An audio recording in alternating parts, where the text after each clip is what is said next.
that a lot of people with whom Prime Minister Netanyahu has partnered, part of his coalition, are more extremist than ever before, and a lot of them simply don't see the West Bank and Gaza as being Palestinian land at all. They kind of see it as part of Greater Israel. Is there any validity? They say that explicitly, exactly.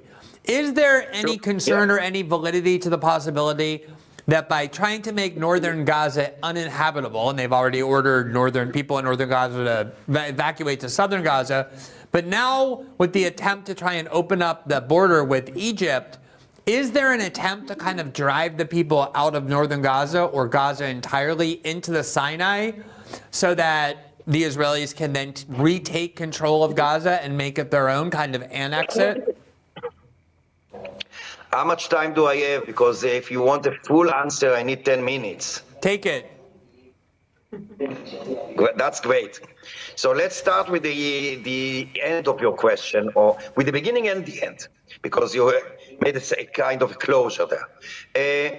There are many fanatic activists that are associated with some of the parties that constitute the coalition and the government in Israel, who explicitly have been saying in the last few days, as blood still flows, they said that that's the time to reoccupy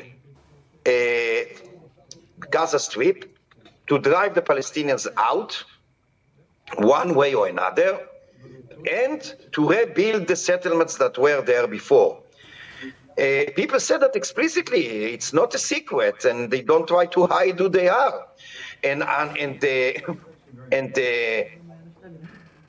Some people within the coalition, they try to be more cautious, especially the ministers. But it's very clear, everybody knows that some of the ministers are lunatic, and they believe the same, and they want the same thing to us. So perhaps, as I said, most of them do not say that explicitly at the moment. They did say that in the past. Her name is Orit Struk, a fanatic bigot. She said a few months ago, a few years ago, and I do not have it in front of me, but I remember more or less even the exact words. She said that the land of Israel is acquired by suffering. And she said that the Israelis, and she referred to Jews, must probably suffer in order to get Gaza back, but it's more important. In order to get Gaza back, Jews will be suffering, but that's a divine decree that should be followed. She said so. So a few months ago, she hasn't changed her mind.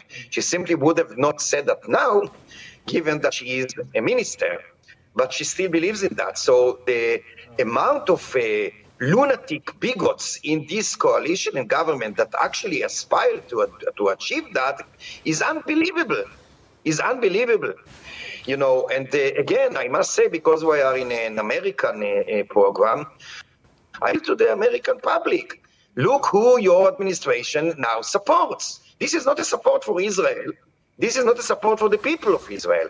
This is support for a bunch of lunatics and fanatics who do everything that harm Israel. It is against the interest of Israel and, of course, of Palestinians. So, but I want to put it in a wider context. In 2017, Smotrich, who is now the Minister of Finance and Minister in the Ministry of Defense, and then he was a relatively marginal, weirdo member of the Knesset. He published a plan that is called, normally it is translated as the subjugation plan. I understand that in some other translations it appears as a decisive plan. Doesn't matter. I think subjugation is more accurate as a translation. And this plan consists of three basic elements. One is that Israel must annex the whole Palestinian occupied territories, primarily West Bank and later, if possible, the Gaza Strip. It is a plan of 2017. Yeah. And without granting rights to the Palestinians who are there, that means a full-fledged official apartheid regime. The second point that he mentions is that those Palestinians who are not going to accept their status as subjects without rights are going to be expelled from their homeland, which he, of course, does not recognize as their homeland because he denies that there is a Palestinian people at all. And the third point, although we mentioned it implicitly, but it's very clear, is that those Palestinians who are going to resist their status as subjects are going to be killed. In my view, this government, since its very establishment, decided to realize the subjugation plan of Smotrich's, if not in full, at least partly.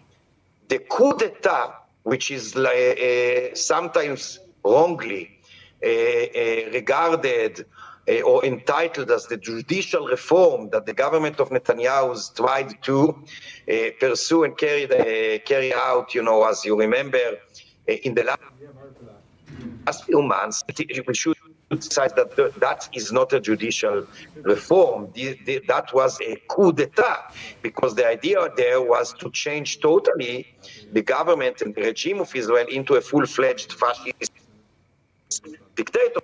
And the main ingredient of this coup d'etat was the elimination of the independence of the judicial system so as the government to control it. That means that the government would have been, had they succeeded in this plan, the government would have been the sole authority, because the government already controls the parliament. It's the parliamentary system is different, of course, from the American one. So that would have meant, of course, a dictatorship. They failed. They failed in doing so because, and thanks to the millions of citizens in Israel that went to the streets to protest against this coup d'etat.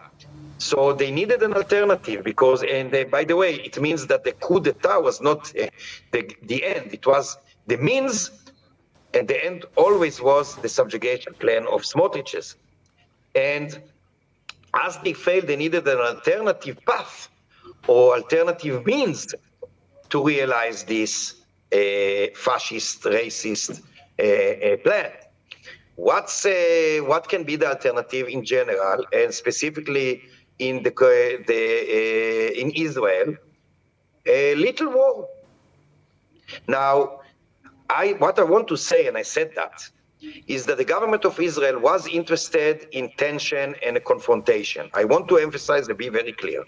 I have no intention whatsoever to imply that the government of Israel was interested in the carnage or massacre that we saw in the south of Israel. Absolutely not. As I said, I know that this government consists of lunatics and bigots, but I don't believe that anyone is so crazy so as to endorse and be interested in such a terrible slaughter like was in the south. So I have no intention, and I do not imply, let alone say, that the government of Israel was interested in the disaster that happened in the south. I do say that the government of Israel, and not for the first time in the Israeli history, in the world history, that the government is interested in a sort of a confrontation. Because once there is a confrontation, you can use it as you can use smoke screen to pursue other plans. So what I want to say is that although the government of Israel did not do, or is not guilty, of course, in the carnage that occurred by Hamas, that was carried out by Hamas in the south, and I must emphasize it is not the guilt, of course, of the Israeli government. But once it happened, the Israeli government could use it as an excuse to pursue with this subjugation. And that's what they've been doing. So there is one strategy, and here the answer to your question. One strategy is vis-a-vis Gaza, assaulting Gaza, bombarding Gaza, make it almost to just destroy it, and perhaps drive people out for fear and others. And that's part of the subjugation plan. And some people are very explicit, including in the coalition and members of the Knesset. There is a group that signed a letter calling Netanyahu to conquer Gaza Strip and drive out, or at least to the south, the Palestinians, and accommodate Jews there, even from within the Knesset and from the Likud party as well, Netanyahu's party. There are some members of the Knesset, not all of them, but some of them that actually called Netanyahu to do so. So that risk exists. There's another strategy in the West Bank, and I advise anyone not to turn one's back on the West Bank because the situation there is on a continuous deterioration, and it's going from bad to worse on an hourly basis, not a daily basis. There are, for many months now, before the massacre, there have been pogroms by settlers under the auspices of the Israeli occupation forces, and of course encouraged by the government. There are pogroms of settlers against Palestinians, torching fields, cutting trees off, set fire into houses, very often as the people are inside. Here and there, some assassinations of Palestinians, talking about innocent civilians, mainly pastors and farmers. And I warned the Minister of Defense in 10 different letters, official letters that I sent him as a member of the Knesset in the last 8 or 9 months. I warned him against the pogroms. And I said that, first of all, of course, these are, to say the least, are immoral, are criminal. Those are war crimes that should be dealt with, stopped, and the criminals should be prosecuted and arrested. And I also add on those letters that it will lead to explosion on top of the ongoing 16-year-old siege on Gaza that turned it into a volcano waiting to erupt. And I warned the minister. I haven't got one reply from him, not even a laconic one saying, got it. Nothing. So now it's even worse because under the smokescreen of the war, settlers are not only setting fire and cutting trees as before, they're actually just marching freely throughout the West Bank, entering villages and kill people. A few days ago, they entered the Palestinian village of Kusra in the West Bank, shot all around them, killed 4 innocent civilians, and went off. Just without no one stopped them. No police, no army, no nothing. They did what they want. Masters. This is the KKK kingdom. And the day after, at the funeral of those 4, they came again and shot at the funeral and killed another 2, a father and son. As far as I know, perhaps I'm wrong, so I want to be very cautious. As far as I know, since the massacre in the south and the assault on Gaza, in the West Bank there are about 70 or 80 Palestinians who were killed either by settlers or by the occupation forces, and that means ethnic cleansing. I visited 2 weeks ago, about 2-3 weeks ago, just before, a few days before the massacre. I visited the communities of pastors in that area, and realized that 4 communities already driven out, forcibly expelled by those bigots. Now we are talking about 6. And we are not talking about small communities with 2 tents. We are talking about the size of double of Tel Aviv. It was ethnically cleansed in the West. Where's the international community here? Right. That's not a crime against humanity. And the amazing thing is, too, is, for all this attempt now to focus everything on Hamas in light of course, this massacre that, as I said, provoked a lot of revulsion. There is no Hamas in the West Bank. West Bank, whatever Israel is doing in the West Bank and the violence against Palestinians can't be justified by Hamas because Hamas doesn't govern the West Bank. Let me just ask you as a final question, and there's so much I wish I could talk to you about, and I'm going to harass you to come back on our show, especially as this war continues as it looks like it will. But just as the last question, as horrible as everything is now in Gaza, and it was in Israel on last Saturday, it could be a lot worse, meaning that this war could expand to include Hezbollah, to include various other parts of the Arab world. Iran is capable of doing a lot of mischief. And the concern, I think, beyond just their desire to do that is at some point, the populations of these countries will force their leaders to do something because they can't just sit by and watch the bombing and killing of people in Gaza for all this time and not do nothing. What do you think is the likelihood or the possibility or probability of further regional conflict and escalation? I'm afraid of two. I think, and I'm worried about two possible scenarios which are combined. First is civil war within Israel, because I mentioned just a second ago two strategies to realize the Smotrich subjugation plan in the West Bank and Gaza Strip. There is a third strategy which applies to the Palestinians. 20% of the citizenry in Israel are Palestinians, and as I mentioned before, there's a very serious limitation, persecution of Palestinians mainly, although of democratic and progressive Jews as well within Israel. And as I said before, there are militias. By the way, the Israeli police turned to be a private militia of the minister. So there are militias waiting for the green light, for the command, for the D-Day to attack within Israel. So there's a serious risk of civil war within Israel with rivers of blood. That's a very serious risk for the Israelis, for the very existence of Israel. And that's why those who accuse me in being anti-Israeli, I'm trying to explain not in an apologetic manner, but it's simply because it's important for me, as far as my values are concerned.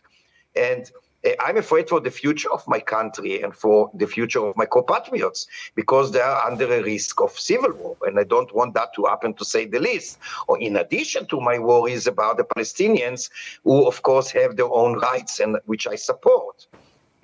So that's one danger. The other, as you mentioned, is a regional war which may easily spread into a world war. And everything is connected, because if there is a civil war within Israel, and obviously the targets will be primarily those 20% Palestinian citizens within Israel, in addition to what's going on in Gaza and the West Bank. So as you very accurately said, the publics in the neighboring countries will not shut up. They will go to the street in their masses, forcing their governments to do something. So that's going to may ignite the whole region. This is in addition to, of course, the risk that Hezbollah will not forever just sit without doing nothing. We've seen in the last few days that Hezbollah here and there began to shoot at Israel and do some military operations, or at least to try to, and perhaps even Iran is going to get into the scene. And we know that the United States already sent battleships and many soldiers to there as if they were preparing to such a scenario. This is a disaster. This is a disaster. We are on a brink, in addition to what's already going on there, the rivers of blood that are spilled in the Gaza Strip and West Bank and were spilled in the south of Israel, and the continuous risk for Israelis and Palestinians, and the dangers that I mentioned. On top of that, there is a serious danger, an immediate one, that this war is going to turn into a regional, very deadly one, that may destroy Israel as a whole, and I'm terrified of that. I'm terrified. And may lead to a world war. Just imagine what happens if Iran gets into the scene, and Russia, and China, and the States. What one thinks that will happen? That it will end? The time to end is now, before it's too late. It's not now. It was supposed to be a week ago. But since we cannot turn the wheel back, let's do it now. Ceasefire is a must, is the interest of everyone involved and not involved yet. It's the interest of the Palestinians, it's the interest of the Israelis, it's the interest of the region, it's the interest of the United States, it's the interest of the whole world to cease fire, exchange prisoners, kidnapped and hostages now, and beginning a move toward Palestinian liberation and peace between the two states and peoples. If we don't do it now, it's going to be too late, and we are going to regret. Everything is going to explode in fire and blood. And I'm warning everyone. I hope that call will reach the ears of your administration and politicians. And I hope that if it does, they also listen, not only hear. We are on a brink of a terrible massacre and bloodshed that the world haven't seen for ages. We have to stop it now. That's not anti-Israeli, that's not anti-Palestinian, that's not anti-American. It's for the sake of human beings everywhere. Thanks for watching this clip from System Update, our live show that airs every Monday through Friday at 7 p.m. Eastern, exclusively on Rumble. You can catch the full nightly shows live or view the backlog of episodes for free on our Rumble page. You can also find full episodes the morning after they air across all major podcasting platforms, including Spotify and Apple. All the information you need is linked below. We hope to see you there.